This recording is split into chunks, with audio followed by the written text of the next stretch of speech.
सारी हमारे देश की जितनी भी भाषाएं हैं, सभी संवाद वृक्ष की शाखाएं हैं, सभी एक दूसरे से जुड़ी हुई हैं और सांस्कृतिक और भाषिक धरातल पर सबका मूल एक ही है।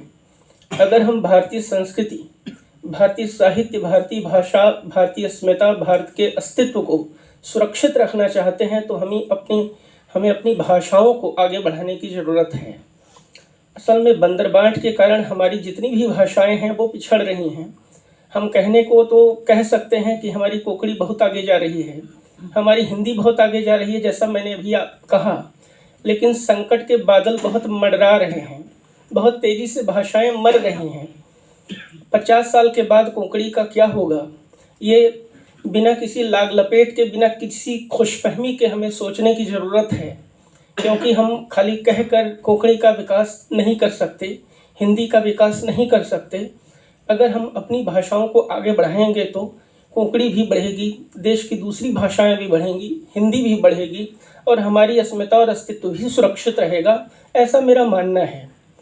जहाँ तक बात साहित्य की है, देखिए आज की तारीख में सबसे बड़ा जो संकट हमारे सामने है, भाषिक संकट है, सांस्कृतिक संकट है, आइडेंटिटी क्राइसिस से हम गुजर रहे हैं। हमारे सामने पहचान का संकट है और आज की तारीख में अगर हमें इन संकटों से उबरना है तो हमें साहित्य की तरफ मुड़ना होगा, हमें संवेदनशील बनना होगा, क्योंकि आज की तारीख में हम जिस तरह से संबंधों से छीज रहे हैं, दूर हो रहे हैं, तो निश्चित रूप से ये बड़ा गंभीर समय है। इसे बहुत गंभीरता से लेने की ज़रूरत है।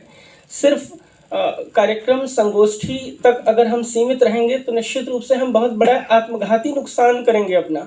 तो जब तक हम अपनी आने वाली पीढ़ी, वर्तमान पीढ़ी को हमें साहित्य, संस्कार और संस्कृत की तरफ मुखातिब होना होगा। सिर्फ बोलने और भाषणबाजी से काम चलने वाला नहीं है, एक बात। दूसरी बात ये कि हम कहानी, कविताएं, ये सब बातें करें, लिखें। अनुवाद बहुत ज़रूरी है, क्योंकि भारत की एकता, अखंडता, संप्रभुता को सुरक्षित रखने के लिए आवश्यक है कि हमारे दिल मिलें।